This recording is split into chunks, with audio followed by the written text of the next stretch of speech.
Hello बच्चों, CBSE exam में काफ़ी कम समय रह गया है और सभी स्टूडेंट प्रेशर में होंगे कि भई फिज़िक्स की तैयारी कैसे करें? तो इसके लिए प्रेशर में होने की ज़रूरत नहीं है, कुछ श्योर शॉर्ट्स मैं बताने वाला हूँ।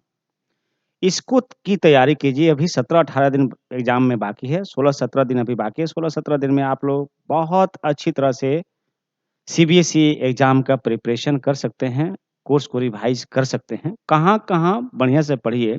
अब हर टॉपिक को तो इतना कम समय में आप नहीं तैयारी कर सकते। लेकिन कुछ ऐसे टॉपिक्स होते हैं जो श्योर शॉट्स होते हैं, वहाँ से क्वेश्चन आने ही आने हैं। उन क्वेश्चन्स को आप कर लीजिए, तो मैं उम्मीद करता हूँ कि आप आराम से 70 टू 80% मार्क्स आप सिक्योर कर सकते हैं थ्योरी में। कहाँ-कहाँ से पढ़ना है, शुरुआत करते हैं। चैप्टर 1 में क्या पढ़ना है? तो कूलम्ब्स लॉ तो काफ़ी बेसिक चीज़ हो गया। कूलम्ब्स लॉ अब पढ़ने का टाइम नहीं है और वहाँ से क्वेश्चन भी नहीं होता है। क्या पढ़ेंगे? तो जो भी आपके पास स्कूल का नोट्स हो, ट्यूशन का नोट्स हो, कोचिंग का नोट्स हो या खुद आपने प्रिपेयर किया हो नोट्स हो, वहाँ से क्या-क्या पढ़ें? तो पहला चीज़ आप लोग इलेक्ट्रिक डाइपोल को ठीक से इसकी तैयारी करें। अब इलेक्ट्रिक डाइपोल में कौन-कौन सा टॉपिक होगा जहाँ से क्वेश्चन हो सकता है? तो इलेक्ट्रिक डाइपोल में इलेक्ट्रिक डाइपोल मोमेंट से रिलेटेड क्वेश्चन हो सकता है। Electric field intensity due to dipole on equatorial line, on axial line हो सकता है। Electric potential due to dipole on equatorial line, on axial line हो सकता है। Electric dipole in uniform electric field यहाँ से क्वेश्चन हो सकता है। इलेक्ट्रिक फील्ड में हम लोग इलेक्ट्रिक डाइपोल को रख देते हैं, तो किस ओरिएंटेशन में कितना टॉर्क लगेगा, ये सारी तैयारी आप कर लीजिए इलेक्ट्रिक डाइपोल से। दूसरा जो सबसे इम्पोर्टेंट टॉपिक है चैप्टर 1 में, वो है इलेक्ट्रिक फ्लक्स।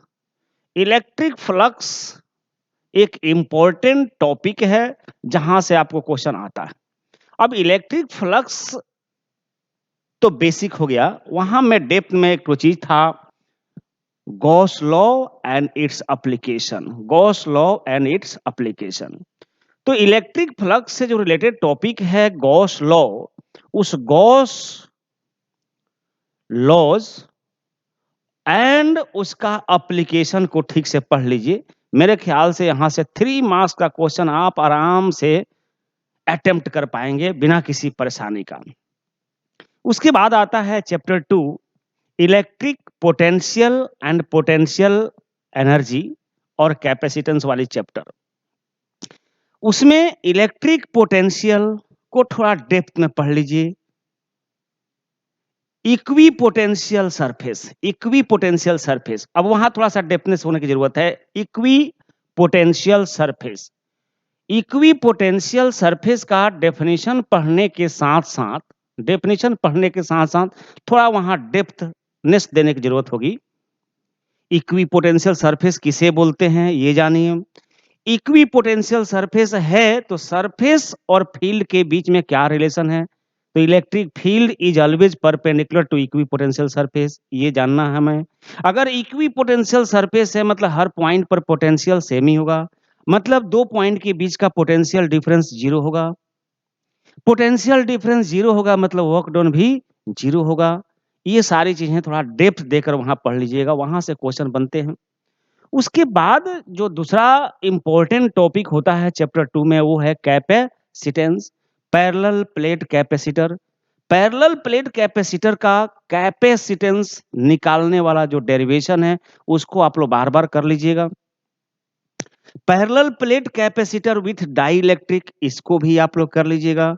और सबसे इम्पोर्टेंट सीरीज कॉम्बिनेशन और पैरेलल कॉम्बिनेशन के ऊपर न्यूमेरिकल क्वेश्चन कर लीजिएगा। मैं समझता हूं यहां से 3 मार्क्स का क्वेश्चन आप इजीली अटेम्प्ट कर पाएंगे और 3 मार्क्स आप सिक्योर कर पाएंगे। ये रहा आपका चैप्टर 2। चैप्टर 3 में जब जाइए करंट इलेक्ट्रिसिटी में, तो करंट इलेक्ट्रिसिटी में क्या-क्या पढ़ना है ताकि वो क्वेश्चन हमारे पास आ जाए। तो करंट इलेक्ट्रिसिटी वाली चैप्टर में जो सबसे पहला इंपॉर्टेंट टॉपिक है उसमें है कंडक्टिविटी, रेजिस्टिविटी, उसका ग्राफ। कंडक्टिविटी, अब सेमीकंडक्टर वहां पर दिया हुआ है। कंडक्टिविटी ऑफ गुड कंडक्टर दिया है, कंडक्टिविटी ऑफ एलॉय दिया है। वो जो ग्राफ है उस ग्राफ को आप लोग ठीक से देख लीजिए। एक जो ये होता है 1 मार्क्स में बड़ा श्योर शॉर्ट क्वेश्चन होता है। दूसरा जो वहाँ पर आप लोगों का टॉपिक होगा वो है कार्बन कलर कोड का। कार्बन कलर कोड को एक बार पढ़ लीजिएगा, 1 मार्क्स या 2 मार्क्स में क्वेश्चन आराम से वहाँ से अटेंड किया जा सकता है। तीसरा जो इम्पोर्टेंट टॉपिक है उसमें Wheatstone bridge, condition of balance Wheatstone bridge, उसमें न्यूमेरिकल भी आता है और डेरिवेशन भी आता है। दोनों बढ़िया से तैयारी कर लीजिए, वहाँ से क्वेश्चन आपका होता है। तीसरा जो इम्पोर्टेंट वहाँ पर टॉपिक है, वो टॉपिक है आपका व्हीट स्टोन ब्रिज के ऊपर आधारित है, बेस्ड है, जिसको हम लोग बोलते हैं मीटर ब्रिज। उसको ठीक से तैयारी कर लीजिए, क्वेश्चन वहाँ से आता है। और लास्ट और सबसे इम्पोर्टेंट जो टॉपिक है, वो है आपका पोटेंशियोमीटर। पोटेंशियोमीटर में की तैयारी डेरिवेशन भी और हल्का-फुल्का न्यूमेरिकल भी उसको कर लीजिए। आराम से यहाँ से आप 5 मार्क्स का क्वेश्चन को अटेम्प्ट कर पाएँगे, जितना हमने टॉपिक पढ़ाया बताया उसके बेस पर। आते हैं chapter 4 moving charges and magnetism. उसमें जो इम्पोर्टेंट पहला टॉपिक है वो है मैग्नेटिक फोर्स का फ़ॉर्मूला। क्या फ़ॉर्मूला था? Q V B sin theta, right? इसी से रिलेटेड जो टॉपिक था motion of charge particle in circle, motion of charge particle in straight line, motion of charge particle in helix, ये 3 condition को ठीक से पढ़ लीजिए, वहां से न्यूमेरिकल क्वेश्चन होता है। जो दूसरा इंपॉर्टेंट टॉपिक है वहां पर वो है आपका Biot Savart law and its application. Application में भी डेरिवेशन वाला जो पार्ट है, magnetic field due to a current carrying circular loop at a point of its axis, उसकी तैयारी आप लोग कर लीजिएगा। 3 मार्क्स का वो क्वेश्चन लगभग श्योर शॉर्ट है जो आता है। तीसरा जो इंपॉर्टेंट टॉपिक है उस चैप्टर में वो है आपका amperes circuital law and its application. Application में 2 ही ठो आप लोग को पढ़ना है, सोलेनॉइड और टोरॉइड। इतना वहां से तैयारी कर लीजिए, आसानी से आप वहां पर 4 मार्क्स को इजीली गेन कर पाएंगे। उसी यूनिट का चैप्टर 5 मैग्नेटिज्म एंड मैटर, उसमें तो ज्यादा पढ़ना ही नहीं है। उसमें अर्थ मैग्नेटिक फील्ड पढ़ लीजिए, एंगल ऑफ डीप पढ़ लीजिए, एंगल ऑफ डिक्लिनेशन पढ़ लीजिए, horizontal component and vertical component पढ़ लीजिए। इतना से आपका काम हो जाएगा। इतना ही पढ़ना है, इससे ज्यादा मत पढ़िए। वहां पर आराम से 1 से 2 मार्क्स का क्वेश्चन आता है और उतना आराम से आप अटेम्प्ट कर पाएंगे अगर इतना अच्छा से तैयारी कर लेते हैं तो। आते हैं चैप्टर 6 के ऊपर। चैप्टर 6 में इलेक्ट्रोमैग्नेटिक इंडक्शन, थोड़ा सा टफ चैप्टर होता है ये, लेकिन उसका थ्योरी पार्ट भी पढ़ लेने से हम कम से कम 3 मार्क्स का क्वेश्चन वहां से अटेंड कर लेते हैं। कौन कौन सा पार्ट पढ़िएगा वहां पर? तो यहां पर पहला चीज पढ़िएगा Faraday's law of electromagnetic induction, first law and second law. कई बार फर्स्ट लॉ और सेकेंड लॉ पूछ देता है, बड़ा आसानी से आप बता सकते हैं उसको। दूसरा जो उसमें इंपॉर्टेंट टॉपिक है वो है आपका Lenz law. Lenz law is a direct consequence of law of conservation of energy, जो करंट के डायरेक्शन को बतलाता है कि इंड्यूस्ड करंट का डायरेक्शन क्या होना चाहिए। एक ये पढ़ लीजिए। तीसरा जो इंपॉर्टेंट चीज है सीबीएसई पॉइंट ऑफ व्यू से, वो है एडी करंट। ये बार बार पूछता है, एडी करंट बार बार पूछता है, इसलिए बच्चों इसको दिल से पढ़ लीजिएगा। हो सकता है पूछता है तो 2 मार्क्स में पूछता है, 2 ठो एग्जाम्पल भी इसका, 2 ठो एप्लीकेशन भी पूछता है। What are the eddy currents and write down 2 application. तो पढ़ लीजिए, आराम से 2 मार्क्स का क्वेश्चन आपको यहाँ पर हो जाता है। ठीक है, उसके बाद उसी चैप्टर में ये लॉन्ग टाइप का जो क्वेश्चन आता है 5 मार्क्स, जनरली एसी जनरेटर। तो एसी जनरेटर तो बड़ा थ्योरेटिकल चीज़ है, केवल थ्योरी ही है उसमें, वर्किंग, कंस्ट्रक्शन और डेरिवेशन ऑफ ईएमएफ है और उसका लेवल डायग्राम है। थोड़ा तैयारी कर दीजिएगा, आ गया तो डायरेक्ट 5 मार्क्स में ही आएगा। रह गया chapter 7 alternating current. Alternating current यहाँ से तो डेरिवेशन कम न्यूमेरिकल जाता आता है, लेकिन मैं कुछ पॉइंट्स बता देता हूँ। 3 ही तरह का सर्किट होते हैं उसमें। एक था AC voltage applied across resistor, दूसरा AC voltage applied across capacitor, तीसरा AC voltage applied across inductor. इन तीनों को 3 बार आप डिराइव कर लीजिए, हो सकता है डेरिवेशन भी इसका पूछता है। और दूसरा जो इम्पोर्टेंट जिसके ऊपर न्यूमेरिकल क्वेश्चन पूछता है पावर कैलकुलेशन करने के लिए, तो पावर वाला थोड़ा एवरेज पावर वाला फॉर्मूला पढ़ लीजिएगा आप लोग। V max into I max by 2 into cos phi, ये फॉर्मूला था। और एक और फॉर्मूला था ऐसा भी, power equal to V R M S root mean square voltage, I R M S root mean square current into cos phi, और phi का मतलब था फेज डिफरेंस। ये भी शॉर्टकट है, याद रखना कि अगर सर्किट में केवल रेजिस्टर हो तो फाइव का वैल्यू होता है 0, अगर इंडक्टर या कैपेसिटर हो तो फाइव का वैल्यू होता है 90, राइट। ऐसे अब आप लोगों को एक इक्वेशन दे दिया जाता है और इक्वेशन देने के बाद में बोलता है पावर का कैलकुलेशन करें। तो जनरली सीबीएसई में अल्टरनेटिंग करंट वाले इस चैप्टर से 2 क्वेश्चन ही हिट लिस्ट रहता है, या तो पावर निकालने के लिए बोलता है या फिर ये 3 तरह का derivation, AC voltage applied across resistor, AC voltage applied across capacitor और AC voltage applied across an inductor. ठीक है, इसको पढ़ लीजिए, आप लोग आराम से 3 मार्क्स क्वेश्चन यहाँ से गेन कर पाएंगे। इसमें मतलब डेप्थनेस देकर पढ़ना है, इसको ऊपर ऊपर नहीं पढ़ना है, जो हमने यहाँ पर हाईलाइट कर रहा हूँ।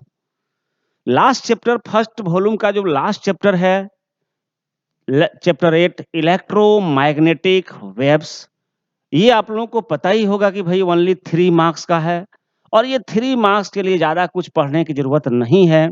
अगर मैं श्योर शॉर्ट की बात करूं तो एनसीईआरटी बुक का जो लास्ट पेज है जहां पर इलेक्ट्रोमैग्नेटिक स्पेक्ट्रम दिया हुआ है, जिसमें 13 कंपोनेंट है। सबसे नीचे हम लोग बोलते हैं गामा रे, उसके ऊपर एक्स रे, उसके ऊपर अल्ट्रा वायलेट, उसके ऊपर visible spectrum, violet, indigo, blue, green, yellow, orange, red. Red के ऊपर उसका बड़ा भाई इंफ्रारेड, उसके ऊपर माइक्रोवेव, उसके ऊपर रेडियो वेव। ये जो 13 कंपोनेंट है, क्वेश्चन क्या होता है? तो ये 7 के ऊपर तो क्वेश्चन होता ही नहीं है, विजिबल लाइट के ऊपर क्वेश्चन होता नहीं है। क्वेश्चन होता है नीचे का ये 3 पर, और क्वेश्चन होता है ये ऊपर का 3 पर। और क्वेश्चन का भी दायरा सीमित है, लिमिटेड है। पूछता क्या है? How we produce gamma ray, X ray, ultraviolet, infrared, microwave और रेडियो वेव। कैसे जनरेट करते हैं हम लोग, कैसे इसको पैदा करते हैं हम लोग, एक क्वेश्चन ये रहता है। और दूसरा क्वेश्चन होता है उसका 2 ठो एप्लीकेशन लिख देना, राइट। और ये 3 मार्क्स का क्वेश्चन होता है, बस मात्र 1 ठो क्वेश्चन होता है, उसमें फर्स्ट सेकंड थर्ड करके कर देता है। तो 2-2 लाइन में उसका एप्लीकेशन और 2 लाइन में उसका कैसे प्रोडक्शन होता है, ये हम लोग को हाईलाइट कर देना होता है। मेरे ख्याल से वो वाला चीज को केवल पढ़ लीजिए, आप 3 मार्क्स का क्वेश्चन को आराम से अटेम्प्ट कर पाएंगे किसी बिना परेशानी का। अब आते हैं सेकंड वॉल्यूम में। तो सेकंड जो वॉल्यूम है आपका, वो तो और भी आसान चीज है, वहां पर टफनेस नहीं है। चैप्टर 9 जो हम लोग रे ऑप्टिक्स की बात करते हैं, तो रे ऑप्टिक्स में बहुत कुछ नहीं पढ़िए, अब बहुत कुछ पढ़ने का टाइम नहीं है। पढ़ना क्या है वहां पर? क्रिटिकल एंगल 1 मार्क्स में पूछा जाता है, टोटल इंटरनल रिफ्लेक्शन और उसका एप्लीकेशन डेप्थ में पढ़ लीजिए। यहीं से मेरे ख्याल से 2 और 3 मार्क्स का क्वेश्चन अटेंड हो जाता है। जो दूसरा टॉपिक आपको वहां पर पढ़ना है वो लेंस फार्मूला से रिलेटेड न्यूमेरिकल करना है, यानी 1/v - 1/u U equal to 1/f वाली फॉर्मूला इस्तेमाल करते हुए न्यूमेरिकल क्वेश्चन करना है। लेकिन थोड़ा-सा टफ आता है ये न्यूमेरिकल कि 2 combination of 2 lenses, combination of 3 lenses, formula तो यही इस्तेमाल करना होता है। इसी फॉर्मूला का इस्तेमाल करके हम लोग प्रॉब्लम को सॉल्व करते हैं। तीसरा जो इम्पोर्टेंट यहाँ पर टॉपिक होगा आप लोगों को, कॉम्बिनेशन ऑफ 2 और मोर लेंसेज इन कांटेक्ट, वहाँ पर पावर निकालने के लिए देता है, या कंबाइंड कॉम्बिनेशन का फोकल लेंथ निकालने देता है। बोल देगा 2 लेंस, 3 लेंस, 4 लेंस को कांटेक्ट में रख दिया, इसका पावर है P1, इसका पावर है P2, इसका पावर है P3, इसका पावर है P4। तो इस कॉम्बिनेशन का टोटल पावर कितना होगा? या इसका फोकल लेंथ है F1, इसका फोकल लेंथ है F2, तो दोनों को कांटेक्ट में रख दिया, तो इसका कंबाइंड फोकल लेंथ कितना होगा? इस तरह का क्वेश्चन होता है। इस पर आप लोग तैयारी कर लीजिए।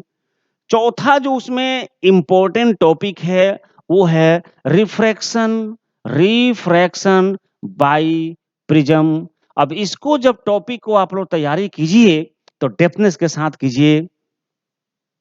मिनिमम डेविएशन और एंगल ऑफ इंसिडेंस, डेविएशन और एंगल ऑफ इंसिडेंस के बीच में जो ग्राफ है, उस ग्राफ की तैयारी कीजिए। और ये जो फॉर्मूला है, इसको डेराइव कर लीजिए, sine A plus delta mean by 2 divide by sine A by 2, ये डेरिवेशन है, राइट। वहां पर न्यूमेरिकल क्वेश्चन भी कर लीजिए। और न्यूमेरिकल क्वेश्चन जनरली जो अभी तक आया है, क्वेश्चन बैंक को देख लीजिएगा कि प्रिज्म के ऊपर किस तरह का न्यूमेरिकल क्वेश्चन होता है। जनरली टोटल इंटरनल रिफ्लेक्शन के ऊपर क्वेश्चन होता है, उसको थोड़ा-सा करने का प्रयास कीजिए। मतलब अपने आप को कन्फाइन कीजिए इन सारे टॉपिक्स के ऊपर। और सबसे इम्पोर्टेंट और सबसे हल्का जो क्वेश्चन आता है यहाँ से, इस चैप्टर से, वो है आपका, या तो कंपाउंड माइक्रोस्कोप का रे डायग्राम कंप्लीट करने के लिए देगा, और उसके ऊपर छोटा-मोटा क्वेश्चन पूछ देगा। अगर ये क्वेश्चन आता है तो ये तो समझिए कि जैकपॉट है आपके लिए। या फिर अगर ये नहीं आता है तो एस्ट्रोनॉमिकल टेलीस्कोप। अब एस्ट्रोनॉमिकल टेलीस्कोप आप लोगों को 2 तरह का पढ़ना था। एक रिफ्रैक्टिंग टाइप टेलीस्कोप, जिसमें लेंस लगा रहता है, और दूसरा रिफ्लेक्टिंग टाइप टेलीस्कोप या न्यूटनियन टाइप टेलीस्कोप, जिसमें ऑब्जेक्टिव के रूप में कनकेव मिरर लगा रहता है। इन दोनों का रे डायग्राम वगैरह मैग्नीफाइंग पावर को पढ़ लीजिए, और 2-3 बार रे डायग्राम को आप लोग एग्जाम में जाने से पहले बना लीजिए। मैं समझता हूँ कि अगर ये आता है तो 3 मार्क्स का डायरेक्ट क्वेश्चन होता है। इजीली इसको आप लोग अटेम्प्ट कर सकते हैं।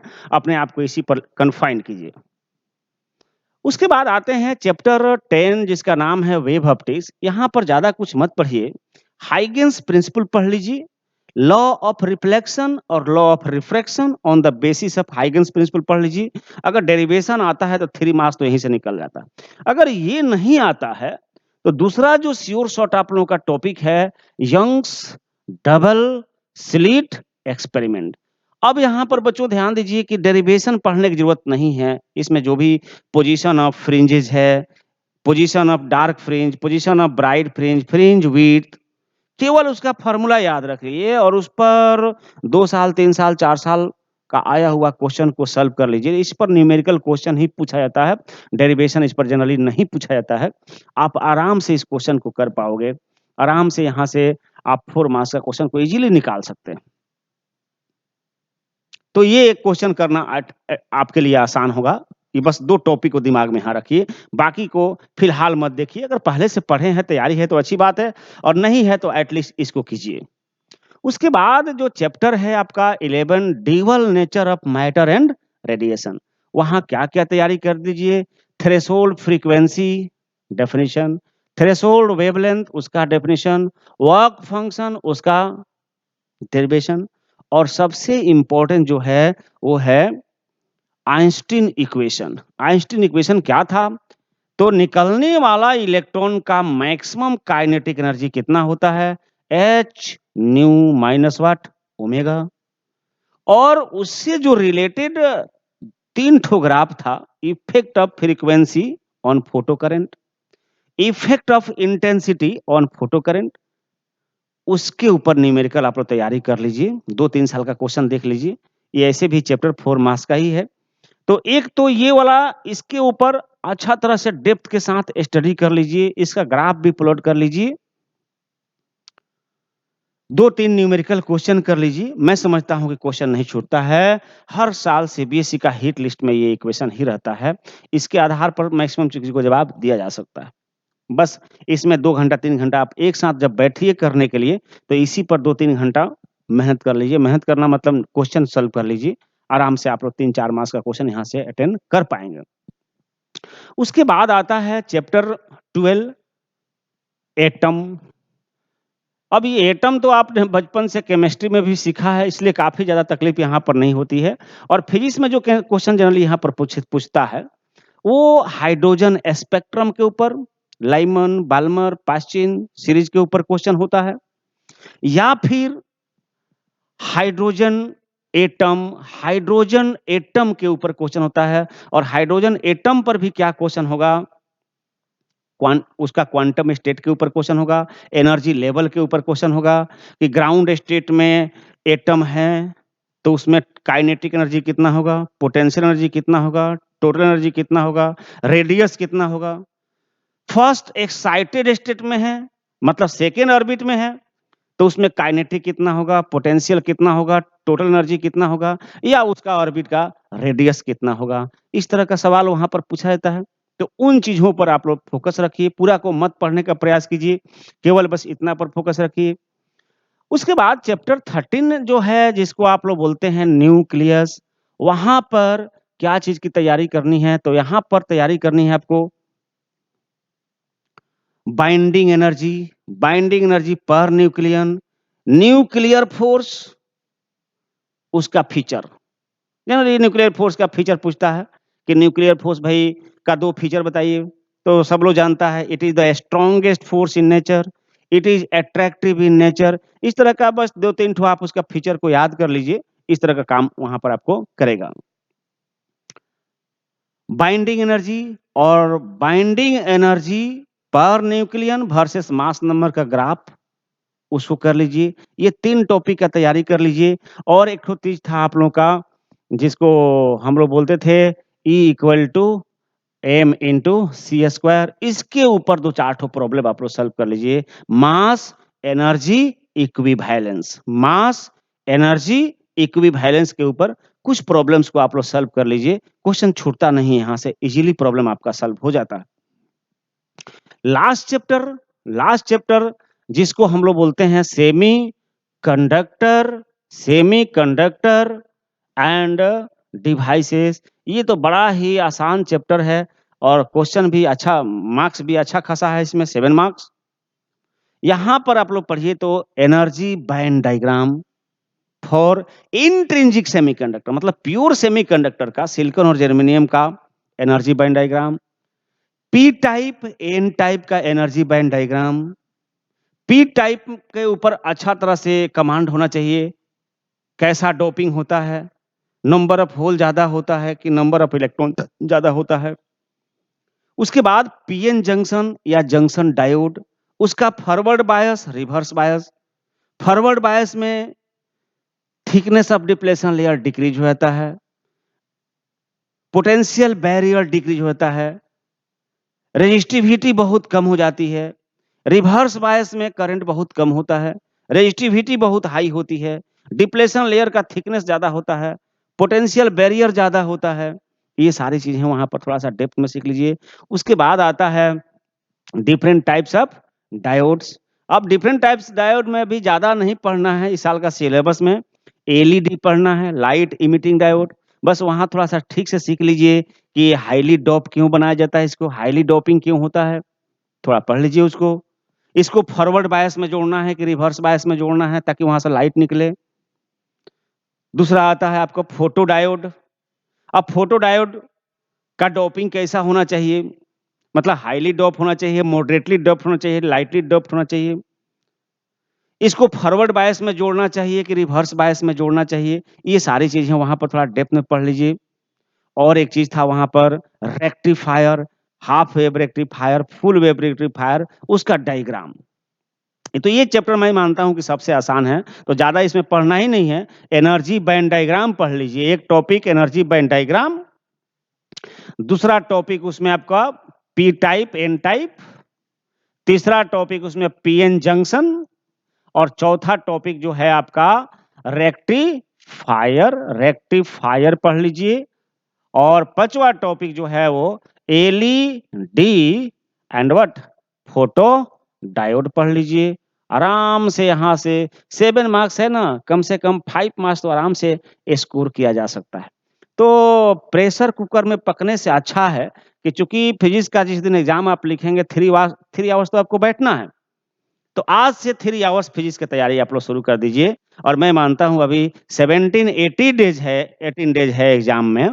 मैं समझता हूं कि अगर पर डे आप 3 आवर्स पढ़ते हैं और मैंने जो टॉपिक बताया उसी टॉपिक पर अपने आप को कन्फाइंड करते हैं और 2 बार 3 बार उसको रिवाइज कर लेते हैं, तो आराम से आप 70 टू 80% का स्कोरिंग कर सकते हैं। अब मेरे पास क्वेश्चन कैसे आएगा, आप लोगों के माइंड में ऐसा होगा या आप लोगों ने सीबीएसई सैंपल पेपर देखा होगा या डिफरेंट डिफरेंट इंस्टीट्यूशन का सैंपल पेपर देखा होगा कि क्वेश्चन कैसे आएगा। तो क्वेश्चन आप लोगों को पता ही है कि क्वेश्चन इस साल जो आने वाला है भाई, टोटल 5 तरह का क्वेश्चन होने वाला है, टोटल 35 क्वेश्चन होने वाले हैं। और उस 35 क्वेश्चन में section A, section B, section C, section D, section E, और सबसे उसमें से जो खतरनाक क्वेश्चन होगा सेक्शन ए का, वो ऑब्जेक्टिव होगा। और ऑब्जेक्टिव का मतलब आपको पता ही है कि होता है थॉट लेवल का क्वेश्चन, यानी या तो आता है नहीं तो नहीं आता है, उसको टिक मारना है। 2 ठो टिक आप मार नहीं सकते। तो उसके लिए आपको थोरोली जाना पड़ेगा, उसके लिए तो थोरोली चलना पड़ेगा।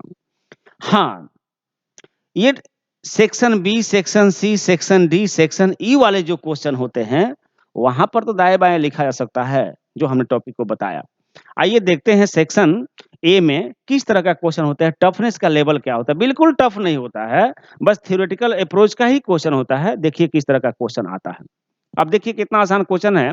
According to Coulomb's law, which is the correct relation for the following figure. अब देखिए यहां पर एक Q1 दिया है, एक चार्ज Q2 दिया है, और क्या दिखा रहा है, Q1 अट्रैक्ट कर रहा है Q2 को, Q2 अट्रैक्ट कर रहा है Q1 को। अरे भाई ये तो तभी पॉसिबल होगा जब दोनों में से कोई एक पॉजिटिव हो तो एक नेगेटिव हो, तभी अट्रैक्शन हो रहा होगा। अब कौन पॉजिटिव कौन नेगेटिव ये मैटर नहीं करता है, एक पॉजिटिव तो एक नेगेटिव, तभी अट्रैक्शन हो पाएगा। तो अगर एक पॉजिटिव है एक नेगेटिव है, तो Q1 इंटू Q2 का प्रोडक्ट आएगा, वो भी नेगेटिव आएगा। और नेगेटिव को क्या बोलते हैं, लेस देन 0। देख लीजिए ऑप्शन का क्या है, Q1 into Q2 should be less than what, 0। Simple question है, बस बेसिक सवाल होते हैं। बस बेसिक सवाल के ऊपर आप क्वेश्चन पहले से कितना तैयार किए हैं, कितना आपने पढ़ा है, प्रैक्टिस कितना किया है, वही डिपेंड करता है। जानता तो हर आदमी है इसको। Second question, the electric potential on the axis of electric dipole at a distance r from its center is V, then the potential at a point at the same distance on its equatorial line। अरे भाई dipole यही है ना आपका, ये suppose positive charge Q, ये suppose negative charge Q, this is called centre. इस line का नाम क्या होता था, इक्वेटोरियल लाइन, जो बीच से गुजरता हो। अब इस पॉइंट पर, इक्वेटोरियल लाइन के किसी पॉइंट पर नेट पोटेंशियल निकालना है, तो इसका वजह से यहां पर जितना पोटेंशियल होगा नेगेटिव, उतना ही इसके वजह से पोटेंशियल होगा पॉजिटिव। तो नेट मिला के कितना हो जाएगा, 0। That is the same. तो जानता तो सब लोग है, बस प्रैक्टिस कर लीजिएगा तो आप कॉन्फिडेंटली इसका आंसर दे पाएंगे। चलिए next question, the temperature T dependence of resistivity of material A and B is represented by figure 1 and 2 respectively। Identify material A and material B, right। अब यहां पर फिगर ए में देखिए क्या दिखा रहा है, temperature increase resistivity decrease, temperature increase resistance decrease. ये किसकी खासियत है, सेमीकंडक्टर का टेम्परेचर बढ़ता है, बॉन्ड टूटता है, बॉन्ड टूटता है, इसलिए नंबर ऑफ चार्ज कैरियर बढ़ता है, रेजिस्टिविटी घटने लगता है। सेकेंड वाला देखा जाए ऐसा है, टेम्परेचर इंक्रीज रेजिस्टिविटी इंक्रीज। अरे ये किसका बिहेवियर है? कंडक्टर का बिहेवियर है जी, गुड कंडक्टर का बिहेवियर है। पकड़ लेते हैं, ऑप्शन देखा जाए। मटेरियल ए इज कॉपर, नहीं, ए कॉपर नहीं है, ए तो सेमीकंडक्टर है। Material A is germanium and material B is copper, yes it is right. Germanium है मतलब सेमी कंडक्टर है। कितना आसान क्वेश्चन है, वेरी सिंपल। बस बेसिक पर हमारा थोड़ा सा, और मैंने जो टॉपिक बताया उसी को आप डेप्थ में पढ़ लीजिए तो ये बेसिक भी तैयार हो जाता है। बस नोट्स बना लीजिए आप लोग, 3 घंटा डेली बैठ कर लिखिए। To concentric and coplanar circular loops P and Q have their radii in the ratio 2:what? 3। एक P है, एक Q है, इसका रेडियस 2 मानो तो इसका रेडियस 3 मानो, ऐसा है। Loop Q carries a current of 9, इसका करंट है 9 in a ampere in anti clockwise direction. For the magnetic field to be 0 at common centre the loop P must be, loop P must carry, कितना current होना चाहिए P में, ही question mark है। तो centre पर net force, net field तभी 0 होगा जब दोनों फील्ड इक्वल एंड अपोजिट। अब देखिए लूप Q में करंट है 9 एम्पियर और कैसा है, anti clockwise, anti clockwise, anti clockwise. ये रहा मान लीजिए आपका लूप Q और ये रहा लूप P। अगर इसमें करंट जा रहा है एंटी क्लॉकवाइज तो इसमें करंट होना पड़ेगा क्लॉकवाइज, तभी तो एक दूसरे को कैंसिल कर पाएगा, क्लॉकवाइज होना पड़ेगा। लेकिन कितना होना पड़ेगा, तो दोनों फील्ड मिल के 0 तब होगा जब इक्वल एंड अपोजिट। अब इसके लिए हम लोग बात करें, इसके लिए हम लोग बात करें कि भाई सर्कल के लिए मैग्नेटिक फील्ड का फॉर्मूला क्या था, mu naught I by 2 times radius. तो पहले P के लिए हम बात करें तो P का फील्ड बराबर होगा Q का फील्ड का। P का फील्ड कितना, तो म्यू नॉट, उसमें कितना करंट है P में, वही तो निकालना है, IP by 2 times radius of P। Radius of P को क्या माना गया, 2, equal to mu naught I of current in Q कितना दिया है, 9 बाई 2 इंटू रेडियस है उसका 3। काट लीजिए, म्यू नॉट कैंसल, 2 से 2 कैंसल, हमको निकालना है IP, ये जाके उधर मल्टीप्लाई कर देगा, कितना हो जाएगा, IP equal to what, 9/3 into 2, 3 3 जा 9, 3 2 जा 6 एम्पियर। 6 एम्पियर का करंट होगा, 6 एम्पियर का करंट होगा P में। और कैसा होना पड़ेगा, कैसा होना पड़ेगा, 6 एम्पियर का करंट होगा और वो होना पड़ेगा, इसमें था एंटी क्लॉक तो इसमें होना पड़ेगा क्लॉक, क्लॉकवाइज डायरेक्शन में होना पड़ेगा, यानी ऑप्शन ये हमारा सही बैठ रहा है, दैट इज द आंसर। तो क्वेश्चन कोई टफ क्वेश्चन नहीं है, ये हमें देखना है। Next question, a long straight wire of circular cross section of radius A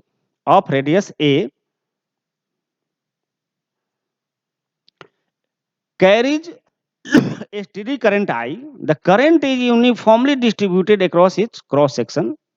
The ratio of magnitudes of magnetic field at point distant a by 2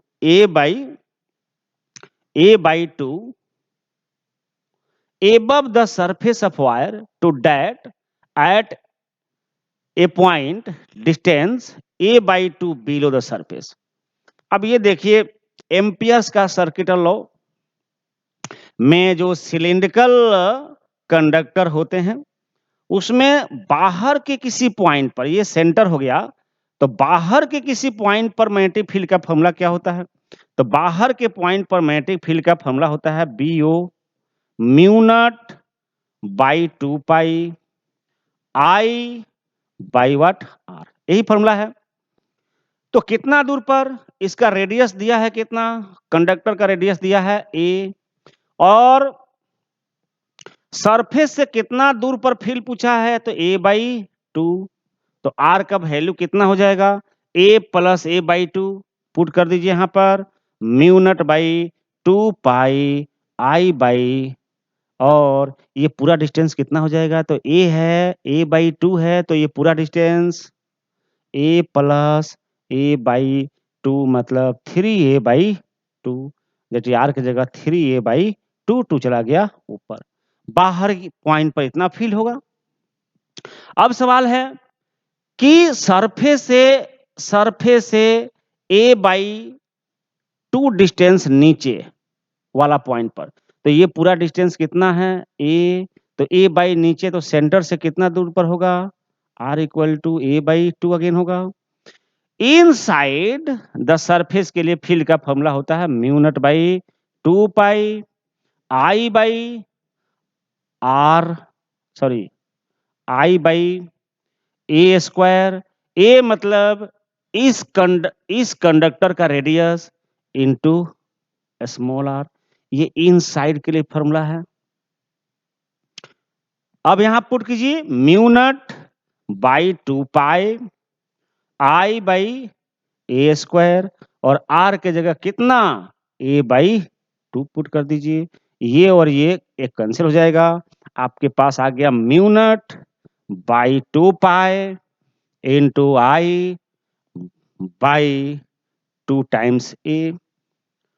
तो surface से A बाई 2 मीटर ऊपर का फील इतना है, सरफेस से A by 2 नीचे का feel इतना है। दोनों का रेशियो पूछा हमसे, तो दोनों का रेशियो मतलब BO by B in, ratio निकालिए, जो कॉमन होगा कैंसिल हो जाएगा जी। Mu naught by 2 pi, mu naught by 2 pi cancel, ठीक है। I से I कैंसिल, A से A कैंसिल, वहां बचेगा 2 बाई 3 और यहाँ बचेगा 1 बाई 2, ये उल्टा हो जाएगा 2 by 1, that is 4 by what 3। This is the right answer. So ratio is 4:3, ये वाला। अब देखिए, जो हम हाइलाइटेड बात आप लोगों को बता रहे थे कि कौन सा टॉपिक पढ़ना है चैप्टर 4 में, एम्पियर सर्किटल लॉ, उसी का ये न्यूमेरिकल भी है।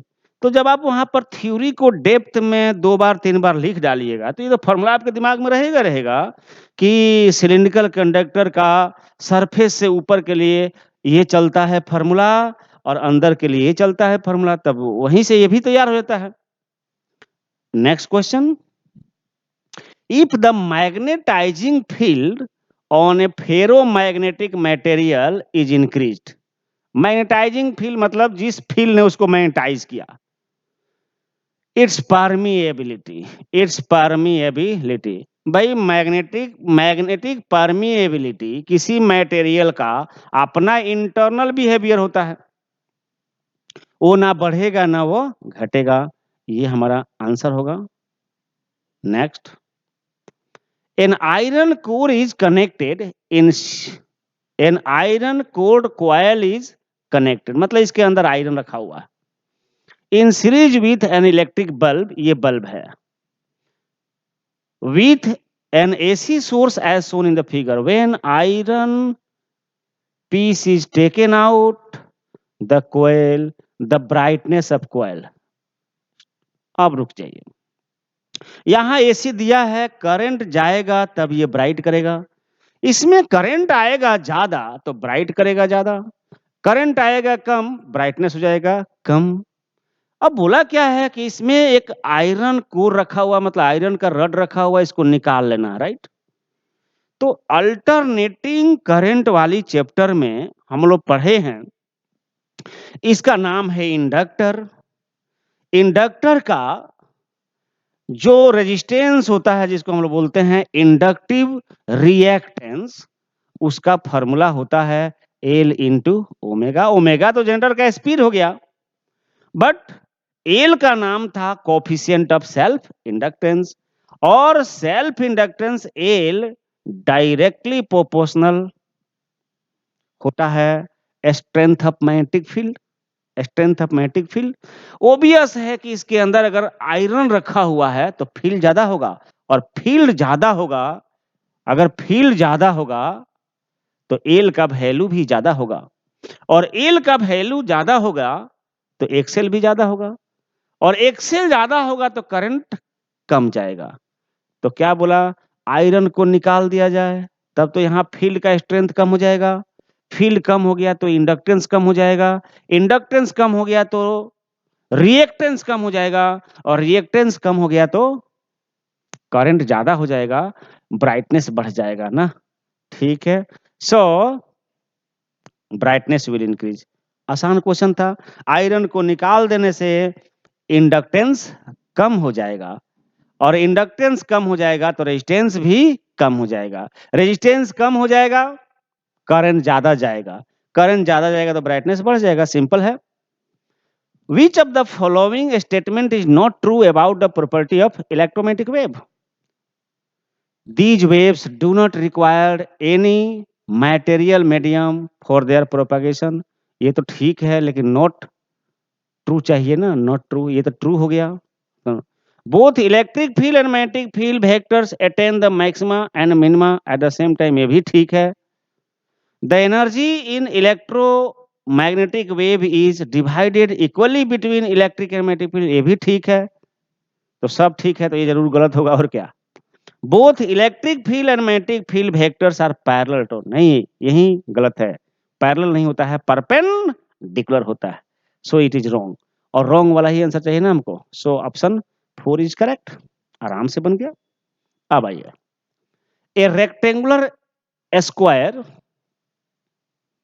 A circular and A elliptical loop all in xy plane are moving out of uniform magnetic field with constant velocity v. The magnetic field is directed along the negative z-axis direction. The induced EMF during the passage of these loops out of the field region will not remain constant for. Will not remain constant for. बताइए induced EMF का formula क्या था? Minus dealt, minus तो change को बताता है, change in flux per unit time, right.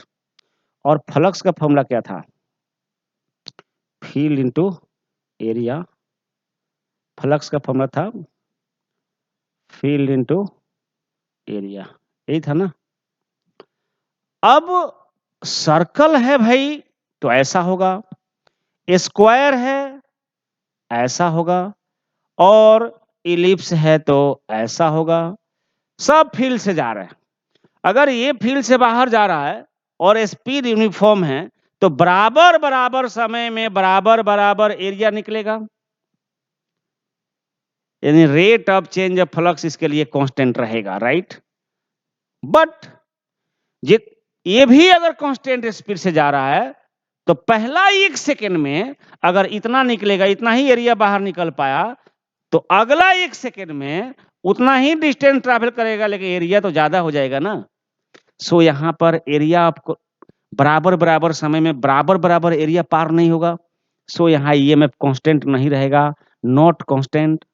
इसकी बात करो, पहला 1 सेकेंड में अगर इतना निकल गया तो अगला सेकेंड में डिस्टेंस तो उतना ही ट्रैवल करेगा, लेकिन पहला 1 सेकेंड में इतना वाला एरिया बाहर निकलेगा, अगला 1 सेकेंड में ही इतना ज्यादा एरिया, मतलब यहां पर भी सेम समय में ज्यादा एरिया क्रॉस करेगा, इसलिए यहां पर भी अलग अलग समय में एरिया अलग अलग ट्रैवल कर लेगा, तो ये भी नॉट। मतलब इस केस में और इस केस में इंड्यूस्ड ईएमएफ कांस्टेंट नहीं रहेगा, इस केस में क्या रहेगा, कांस्टेंट रहेगा। अगर रेक्टेंगल होता तो भी कांस्टेंट होता, स्क्वायर होगा तो भी कांस्टेंट होगा, लेकिन ये इस तरह का चीज में कांस्टेंट नहीं होगा। So option second will be correct, ये चीज हमारा होगा। तो ये भी हमने जो बताया आप लोगों को स्टार्टिंग में कि कौन सा टॉपिक पढ़ना है, फैराडेस लॉ, तो फैराडेस सेकंड लॉ के ऊपर आधारित है। In a Young's double slit experiment, path difference at a certain point on the screen between two interfering waves is this much. Path difference. The ratio of intensity at this point to that at the center of a bright fringe is close to. अब बताइए centre पर intensity कितना होता है, centre पर intensity कितना होता है, तो 4 I नॉट, 4 I नॉट, ठीक है। और कोई ऐसा पॉइंट जहां पर फेज डिफरेंस फाई हो, वहां का इंटेंसिटी कितना होता है, तो फॉर्मूला क्या था, 2 I naught 1 plus cos phi. अब फाई का वैल्यू कितना, 2 pi by lambda into path difference delta X, ये कितना होता है जी, 2 पाई बाई लैम्डा, और डेल्टा एक्स का वैल्यू 1/8 ऑफ वेवलेंथ, मतलब लैम्डा बाई 8, लैम्डा लैम्डा से कैंसिल, 2 4 जा 8 हो गया, पाई बाई 4 हो गया, और पाई बाई 4 का मतलब हो गया 45 डिग्री।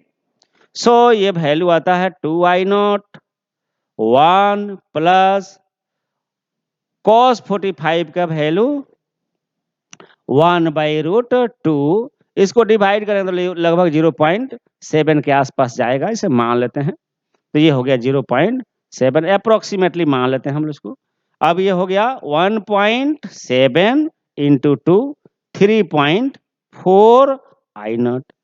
क्या चीज का रेशियो चाहिए, क्या चीज का रेशियो चाहिए, तो रेशियो चाहिए the ratio of intensity at this point two that at the centre, मतलब उस पॉइंट पर का इंटेंसिटी डिवाइड बाई सेंटर वाला इंटेंसिटी, हाउ मच, तो सेंटर वाला इंटेंसिटी तो यहां पर निकाल चुके हैं और उस पॉइंट का वहां निकल गया, how much, 3.4 I not approximately divide by 4 I not, I not cancel हो गया, इसको काट देते हैं भाई, कितना होगा 4 8 जा 32, 0.8 मिला लो ना, 0.8 के आसपास कौन है, थोड़ा ये ज्यादा जाएगा 0.85, this is the right answer, easily निकल गया। तो हमने बताया था आप लोगों को पढ़ते हो तो किस किस टॉपिक को हाईलाइट करना है, किस पर ज्यादा, तो यंग्स डबल, यह वेव ऑप्टिक्स में हाइगेन प्रिंसिपल और यंग्स डबल स्लिट एक्सपेरिमेंट, उस पर क्वेश्चन कीजिए, उसको जब डेफनेस में आप पढ़िएगा, 2-4 बार फॉर्मूला को निकलेगा, तो ये प्रॉब्लम कोई प्रॉब्लम था ही नहीं। Yes, the work function for a metal surface is this much, work function बताया था ना, वर्क फंक्शन पढ़ना है, थ्रेशोल्ड फ्रीक्वेंसी पढ़ना है, थ्रेशोल्ड वेवलेंथ पढ़ना है, the threshold wavelength for this work function कितना के बराबर होता है, h न्यू नॉट, जहां न्यू नॉट का मतलब था थ्रेशोल्ड फ्रीक्वेंसी, हमको थ्रेशोल्ड फ्रीक्वेंसी तो चाहिए नहीं, हमको चाहिए थ्रेशोल्ड वेवलेंथ, तो h c by lambda naught लिख दीजिए, चूंकि न्यू का मतलब होता है c बाई लेमडा, हमें निकालना क्या है, लेमडा नॉट, ठीक है भाई, तो lambda naught equal to what, H C by omega. अब देखिए खेल, यहीं पर बच्चे आके उलझ जाते हैं अगर ट्रिक ना मालूम हो तो, इस पर चूंकि ट्रिक हमें ट्रिक लगाना है, कौन सही है, जितना शॉर्टकट हम करें अच्छा है। अगर एनर्जी दिया हो इलेक्ट्रॉन वोल्ट में, और ये सब चैप्टर में, एटम में, न्यूक्लियस में, डीवल नेचर में, चूंकि मॉडर्न फिजिक्स है, वहां माइक्रो लेवल की बात हम लोग करते हैं, जितना भी एनर्जी दिया रहेगा सब इलेक्ट्रॉन वोल्ट में दिया रहेगा, तो आप इसको याद रख लीजिए, अगर एनर्जी दिया हो इलेक्ट्रॉन वोल्ट में और वेवलेंथ निकालना हो नैनोमीटर में, नैनोमीटर में ही निकाल लीजिए, बाद में कन्वर्ट कर लेंगे, तो इसका वैल्यू डायरेक्ट लिख दीजिए 1242, इसको याद रख लीजिए, और इसको तब बदलने की जरूरत नहीं है, 4.14, लेकिन तब ये नैनोमीटर में आएगा, ठीक है। अब डिवाइड कर लेते हैं, लगभग क्या जा रहा है, 4 3 जा 12, लगभग 300 के आसपास, 300 नैनोमीटर के आसपास, आसपास की बात कर लीजिए, क्योंकि हमें एक्यूरेट आंसर थोड़ी ना लाना है, हमें तो टिक मारना है। और टिक मारते वक्त अगर हमें जादू भी आता है तो क्या तकलीफ है, हम जादू भी कर लेंगे। तो 300 नैनोमीटर, लेकिन अब नैनोमीटर में तो दिया नहीं, एंगस्ट्रॉम में तो दिया है, तो 10 से मल्टीप्लाई कर दीजिए, आ गया एंगस्ट्रॉम, 10 एंगस्ट्रॉम। 1 नैनोमीटर मतलब होता है 10 angstrom. So option 3 will be correct. तो हमने आप लोग को जब बता रहे थे क्या क्या पढ़ना है, बताया था वहां पर threshold, wavelength, threshold, frequency, work function, इसके ऊपर जब पढ़ना है 3 घंटा हमने बात किया कि 3 घंटा पढ़िए, तो 3 घंटा में यही सब आपको पढ़ना है। 2-4 बार फार्मूला को लिखिए, थोड़ा शॉर्टकट निकालिए, फिर आगे बढ़िए। ज्यादा पढ़िए ही नहीं, बस हमने जो टॉपिक बताया है उसको पढ़ लीजिए, 70-80% आराम से स्कोर हो जाएगा। The radius of innermost electron of hydrogen atom, तो innermost मतलब क्या होता है भाई, n equal to 1 is how much, this much metre, मतलब रेडियस नंबर 1 कितना है, 5.3 into 10 के power -11 metre. The radius of n equal to 3, ऐसा सवाल है। हमारे पास फॉर्मूला क्या था बताइए आप लोग, फॉर्मूला था radius is directly proportional to square of principal quantum number.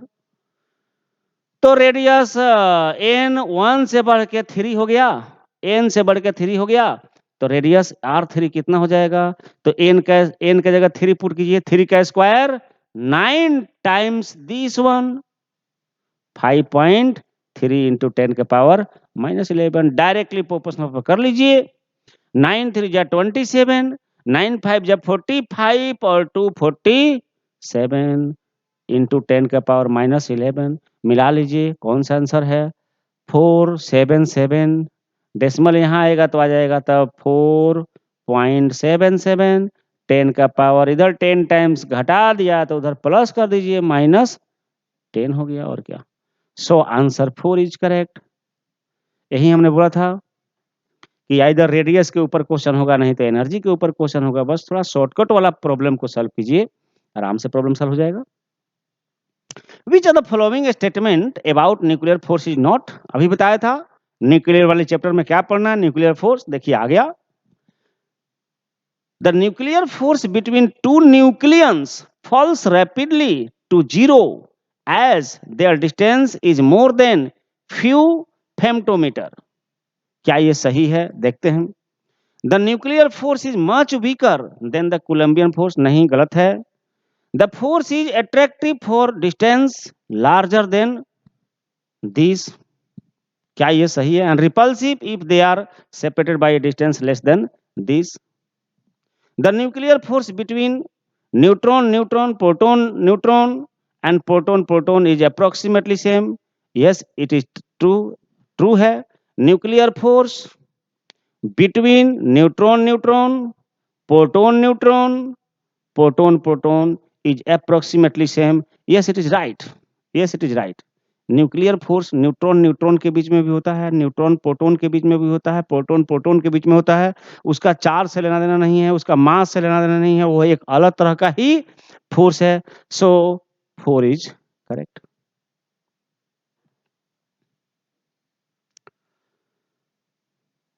If the reading of voltmeter V1 is 40, इसका एक्रॉस का वोल्टेज V1 40 वोल्ट दिया है, बट यहां पर क्या है, इंडक्टर, और यहां पर क्या है, कैपेसिटर। ये एसी का क्वेश्चन है।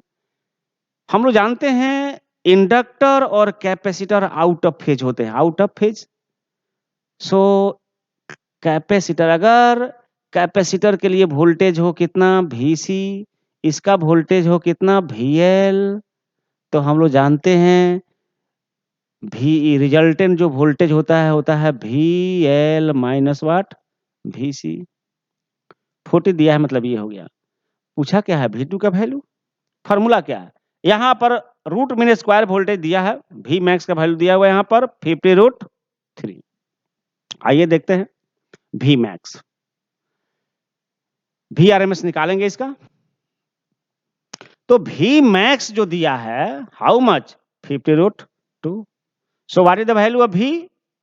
तो V max VRMS √2 ये आ गया 50. Yes 50 volt. So net voltage supply is 50 volt. VRMS की बात करें तो ये तो V max है. अब हम लोग को पता है कि ये कैसा सर्किट हो गया, ये इंडक्टर, ये कैपेसिटर, ये रजिस्टर, इसको बोलते हैं LCR circuit. L for inductor, C for capacitor, R for register. और इसके लिए रिजल्टेंट वोल्टेज का फॉर्मूला क्या होता है? VR² voltage for register plus VL minus VC का होल स्क्वायर. यही फॉर्मूला है हमारा. ठीक है. अब नेट वोल्टेज यहां कितना दिया हुआ है? निकला ये वाला. क्यों निकाला VRMS? चूंकि वोल्टेज सर्किट में जो वोल्टेज का मेजरमेंट होता है, जो वोल्ट मीटर मेजर करता है, वो VRMS ही होता है. वो मैक्सिमम वोल्टेज को नहीं नापता है VRMS. तो VRMS का वैल्यू यहां डाल दीजिए 50 रूट अंदर VR पता नहीं है, बट VL माइनस VC मतलब व्हाट?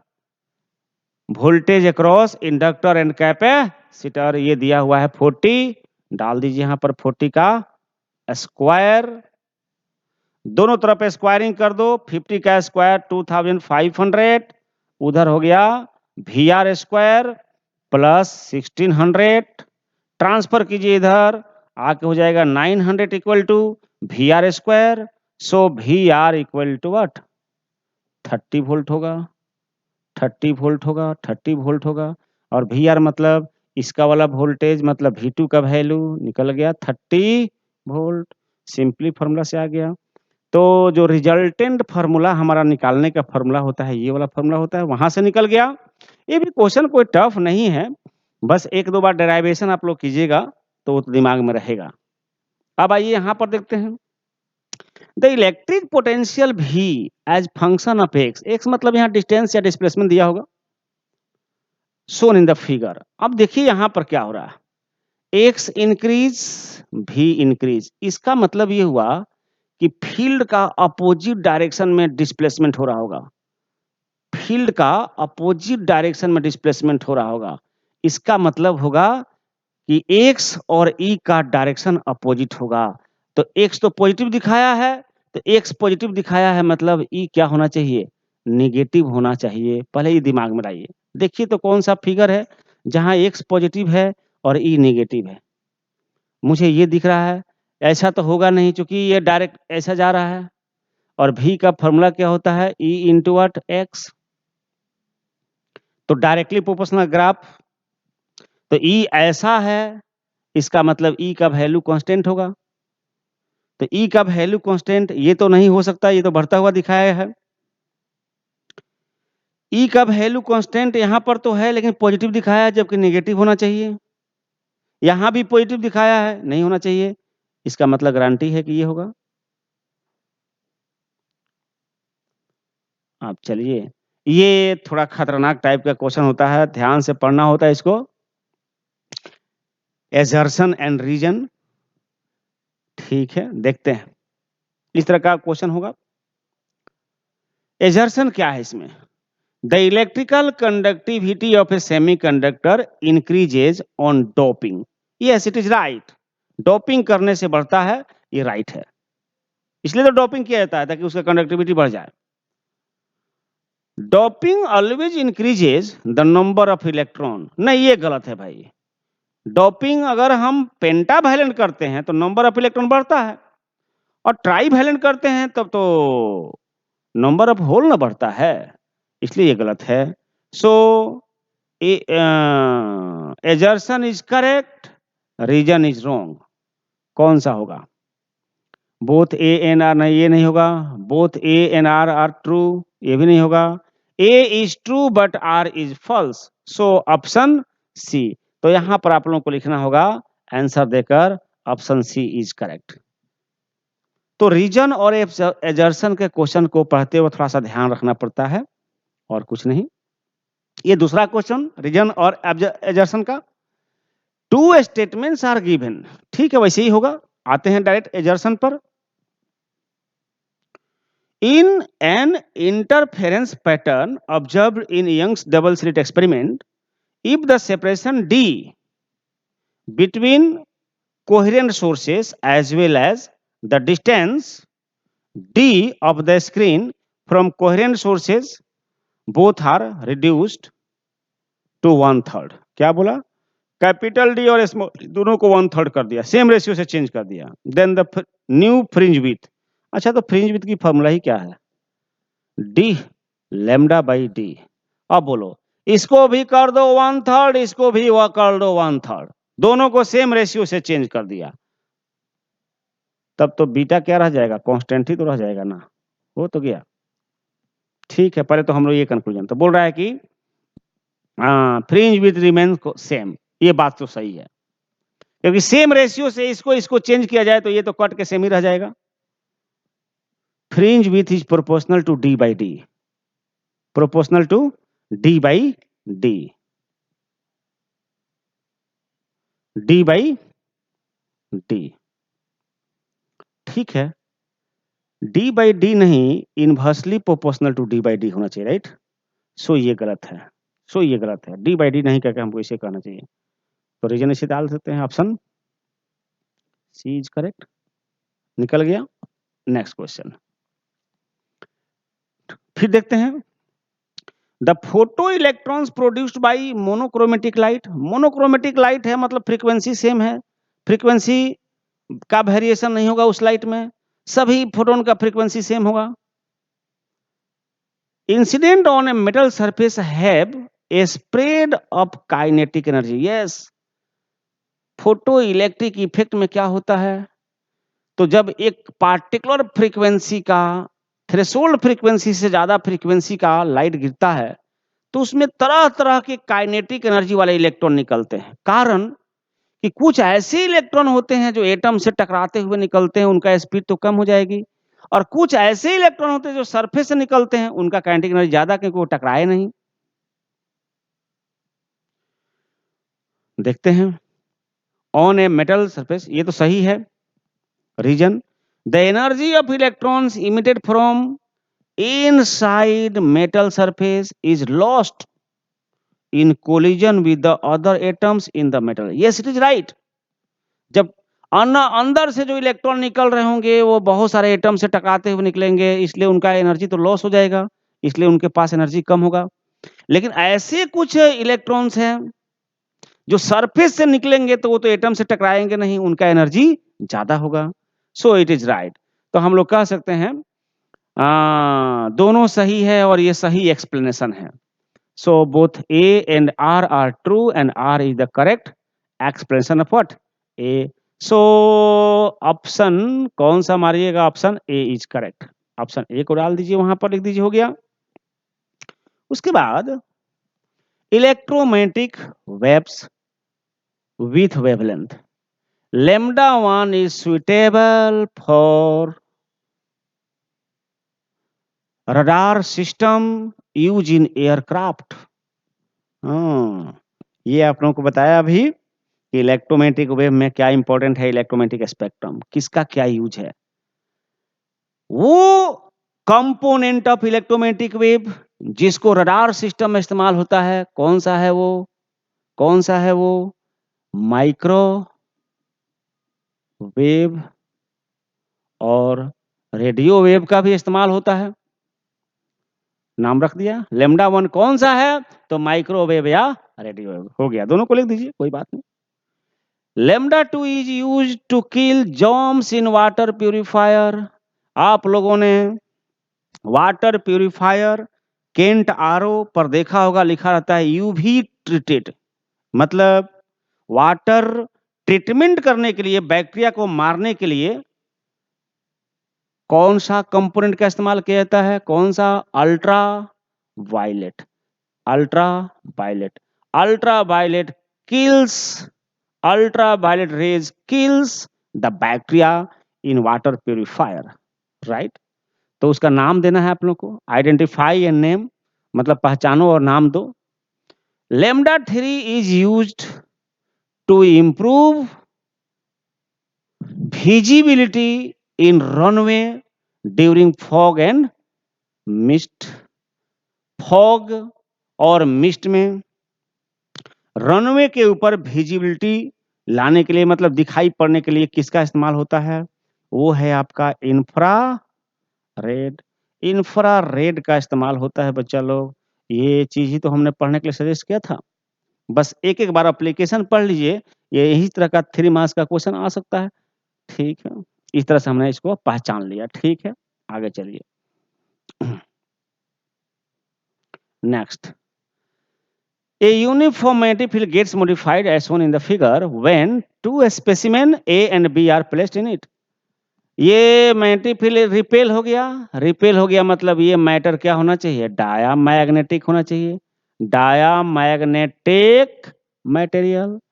और यहाँ पर ये अट्रैक्ट कर दिया, क्या होना चाहिए? Ferro magnetic material. Ferromagnetic material attract करता है और डायामैग्नेटिक रिपेल करता है। That's it.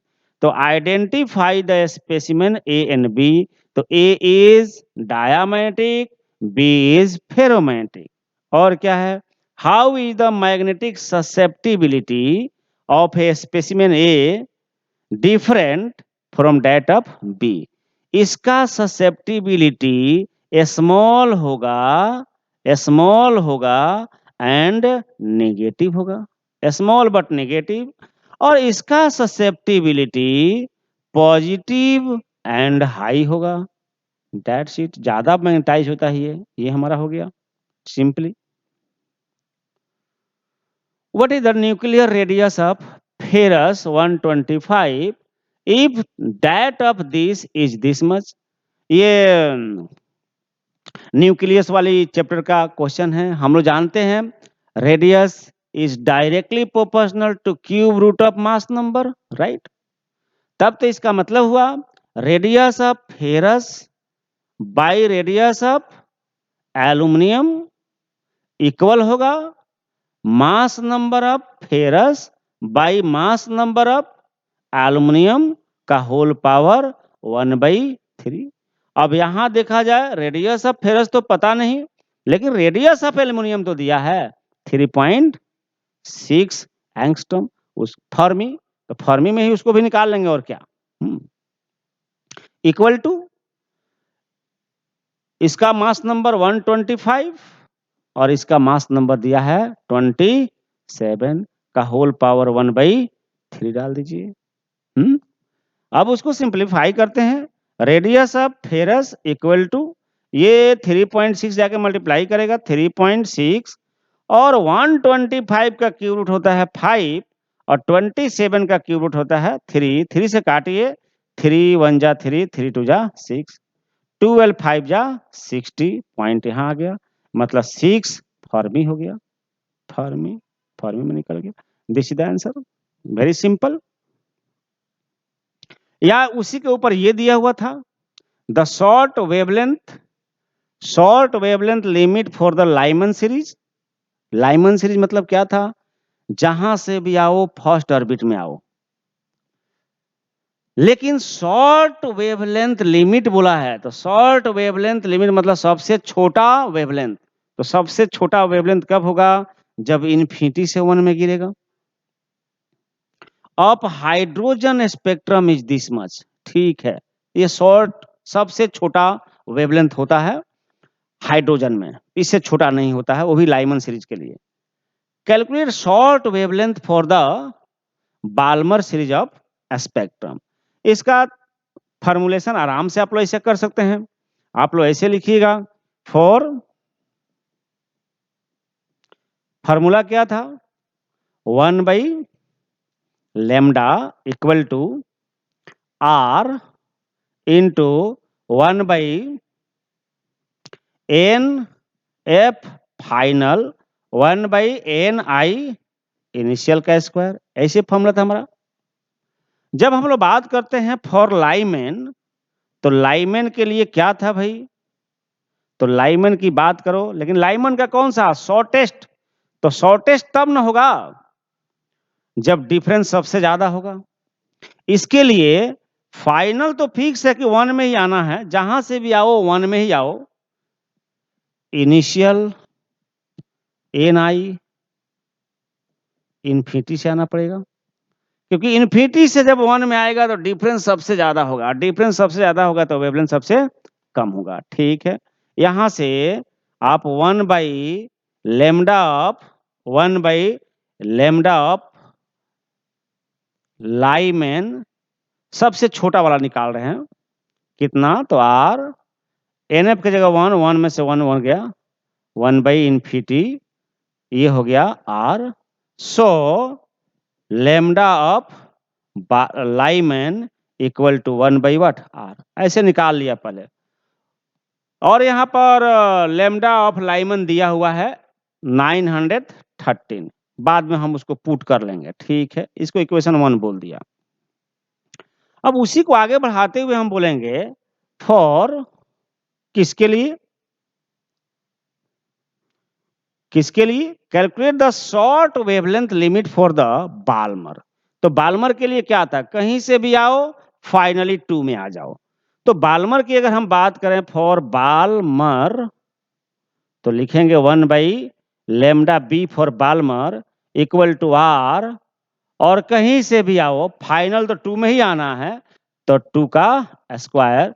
लेकिन शॉर्ट वेवलेंथ चाहिए, तो शॉर्ट मतलब इन्फिनिटी से आना पड़ेगा, तो 1 बाई इन्फिनिटी का स्क्वायर, ये हो गया आपका r बाई 4, 2 का स्क्वायर 4।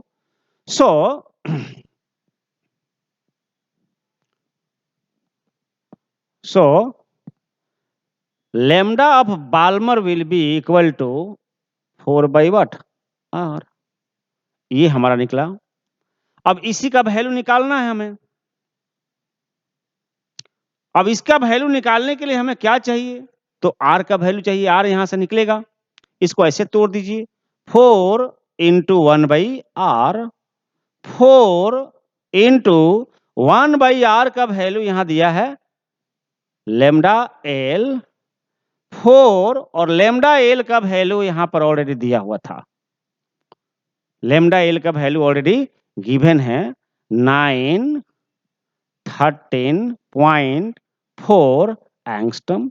बस मल्टीप्लाई कर दीजिए, निकल गया, 4 4 जा 16, 4 3 जा 12, और 1 13, 4 1 5, 9 4 जा 36 पॉइंट, यहाँ पर 3653 पॉइंट इतना एंगस्ट्रम निकल गया। बस वही हमने शुरुआत में बोला था कि एटम वाली चैप्टर में हाइड्रोजन स्पेक्ट्रम, रेडियस, एनर्जी, इसी के ऊपर सवाल होता है, और क्या सवाल हो सकता है। तो क्वेश्चन ओवरऑल मिला जुला के बहुत टफ होते नहीं है। ठीक है, अब देखिए ये क्वेश्चन क्या है, a bi convex lens made of a transparent material of refractive index this, मतलब लेंस मटेरियल का अपना रिफ्रैक्टिव इंडेक्स क्या है, इतना है। तो सबसे पहले हम गिवन लिख डालते हैं। गिवन क्या है, तो लेंस मटेरियल का जो अपना रिफ्रैक्टिव इंडेक्स होता है उसको बोलते हैं μ2, दिया है 1.25। ठीक है, is immersed in water of refractive index this, surrounding medium को बोलते हैं μ1 1.33। अब देखिए शेप कैसा है, बाई कन्वेक्स शेप है, convex, refractive index of medium is more then refractive index of lens material, मतलब सराउंडिंग मीडियम क्या हो गया, डेंस हो गया, और खुद लेंस क्या हो गया, रेयर पड़ गया। ये केस उल्टा हो गया, और इस चीज को हम लोग जानते हैं कि अगर सराउंडिंग मीडियम लेंस के मटेरियल से भी डेंसर हो जाए, तो लेंस है कन्वेक्स, काम करता है कनकेव की तरह, और लेंस है कनकेव तो काम करता है कन्वेक्स की तरह, काम ही उल्टा हो जाता है उनका।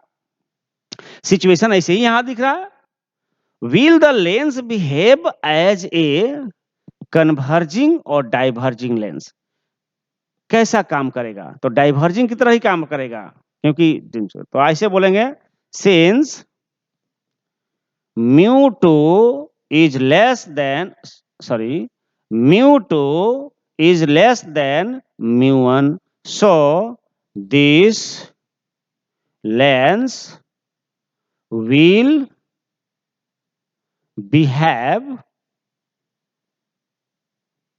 like डाइवर्जिंग लेंस, मतलब कन्वेक्स लेंस कनकेव की तरह ही बिहेव करेगा, डाइवर्जिंग लेंस की तरह काम करेगा। काम इसका उल्टा हो जाएगा, काम इसका उल्टा हो जाएगा, काम इसका उल्टा हो जाएगा। अगर है कन्वेक्स तो काम करेगा कनकेव की तरह, और है कनकेव तो काम करेगा कन्वेक्स की तरह। ये 2 मार्क्स का क्वेश्चन है, बहुत लंबा लिखने की जरूरत नहीं था, जस्टिफिकेशन देना था। एक तो था कि कन्वर्जिंग की तरह कि डाइवर्जिंग की तरह, तो हो गया भाई डाइवर्जिंग की तरह। क्यों? तो क्योंकि लेंस रेयर हो गया और मीडियम क्या हो गया, डेंस हो गया। सिचुएशन हमारा सॉल्व हो गया। अब यहां देखिए, a figure shows a piece of semiconductor S in series with a variable resistor, और ये वेरिएबल है, and a source of constant voltage V. Should the value of R be increased or decreased? मतलब R का value बढ़ाया जाए कि घटाया जाए, to keep the reading of the ammeter constant. इसका मतलब कांस्टेंट होने का मतलब तो है कि करंट कांस्टेंट होना चाहिए। एम मीटर का रीडिंग कांस्टेंट होना मतलब करंट कांस्टेंट होना चाहिए। S is when semiconductor S is heated. रुको, इसको करोगे हीटेड मतलब इसका टेम्परेचर इंक्रीज, टेम्परेचर इंक्रीज तो इसका रेजिस्टेंस भी तो क्या होगा, रेजिस्टेंस डिक्रीज हो जाएगा। सेमीकंडक्टर में उल्टा होता है, टेम्परेचर बढ़ता है, रेजिस्टेंस घटता है। इसका अपना रेजिस्टेंस घट जाएगा। तो अगर इस कंपोनेंट का रेजिस्टेंस घट गया और ये सीरीज में है, तो पूरा सर्किट का रेजिस्टेंस घट जाएगा। तो पूरा सर्किट का रेजिस्टेंस घट गया, तब तो ये मेन करंट बढ़ने लगेगा, लेकिन करंट को बढ़ने नहीं देना है। तो करंट को नहीं बढ़ने देना है तो आर को बढ़ा दिया जाए। तो ये जितना घटे उतना ही इसको बढ़ा दिया जाए। मतलब टेम्परेचर बढ़ाने से इसका वैल्यू तो घटेगा, तो इसका वैल्यू बढ़ाना पड़ेगा ताकि आई क्या रहे, constant. So R should be increase, so R should be increase. तो ऐसे जस्टिफाई कर दीजिए, आपका आंसर तैयार हो गया। और मैं आंसर यहां दिया हुआ है, क्वेश्चन दिया है, the graph of potential barrier versus width of depletion region for an unbiased diode is shown in graph A। ये अनबायस का केस हो गया। हम लोग जानते हैं potential difference equal to E into D, D for displacement. तो जितना ही ज्यादा डिस्टेंस होगा पोटेंशियल डिफरेंस उतना ही ज्यादा होगा। देखते हैं,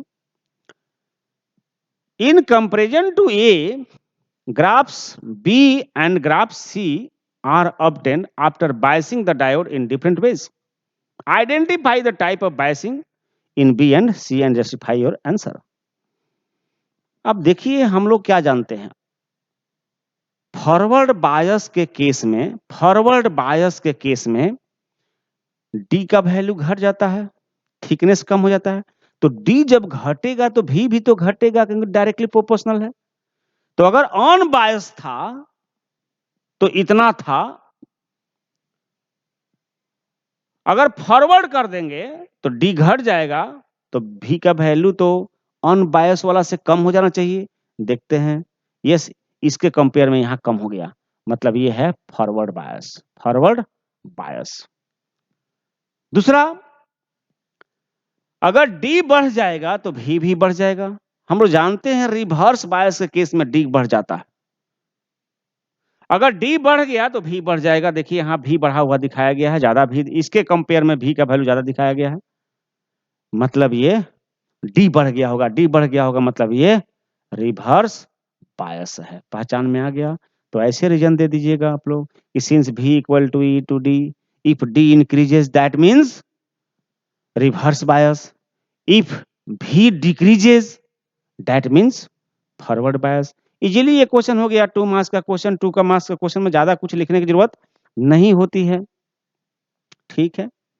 सिमिलरली ये क्वेश्चन है, a narrow slit is illuminated by parallel beam of monochromatic light of wavelength lambda equal to 6000 angstrom and the angular width of central maximum resulting diffraction pattern is measured.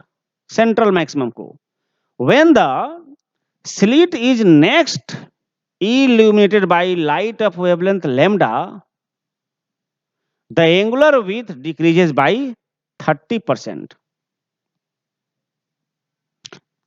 Calculate the value of the wavelength. तो क्या बोला कि पहले वाला wavelength कितना था 6000 angstrom, अभी वाला वेवलेंथ लैम्डा डैश है। इस सिचुएशन में जो फ्रिंज की चौड़ाई थी इसके कंपेयर में यहां का फ्रिंज की चौड़ाई 30% कम हो गया। तो अगर चौड़ाई 30% कम हो गया मतलब चौड़ाई 70% ही बचा होगा। 30% कम हो गया मतलब 70% बचा होगा। इस क्वेश्चन को आप लोग ऐसे कर सकते हैं आंसर देकर। दो सिचुएशन है ना। सिचुएशन केस वन में सेंट्रल ब्राइट फ्रिंज विड्थ कितना होता है 2d lambda by D. 2d को d रहने दीजिए, लैम्डा को लैम्डा भी रहने दीजिए और d का तो वैल्यू दिया नहीं है, ऐसे इक्वेशन नंबर 1 डाल दीजिए। केस टू में बीटा डैश बोल दीजिए, 2d लैम्डा की जगह लैम्डा डैश डाल दीजिए, बाई डी डाल दीजिए। अब क्वेश्चन के हिसाब से बोला है कि जो बीटा है वो इसके कंपेयर में 70% कम है, तो सॉरी 30% कम हो गया। तो 30% कम हो गया मतलब कितना बचा 70% ऑफ किसका बीटा। यही क्वेश्चन है। अब डाल देते हैं वैल्यू को डालिए, वहां से निकलते जाएगा बीटा, ये है आपका लैम्डा डैश। तो डालते हैं 2d lambda dash by D equal to 70% मतलब 70 आउट ऑफ 100 ऑफ मतलब इनटू बीटा, तो बीटा मतलब यही ना 2d लैम्डा बाई डी।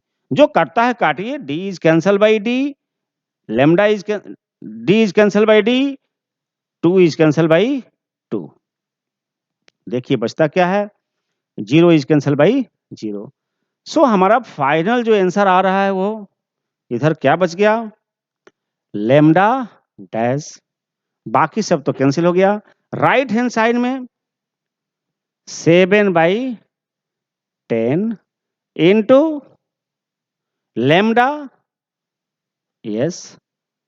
अब इसका वैल्यू डालिए 7/10 और लैम्डा का वैल्यू यहां दिया था, फर्स्ट केस वाला लैम्डा का वैल्यू दिया हुआ है हाउ मच 6000 एंगस्ट्रॉम। तो डाल दीजिए 6000 एंगस्ट्रॉम, ये और ये कट गया, 7 6 जा 40 200 एंगस्ट्रॉम वेवलेंथ इतना हो गया। This is the answer.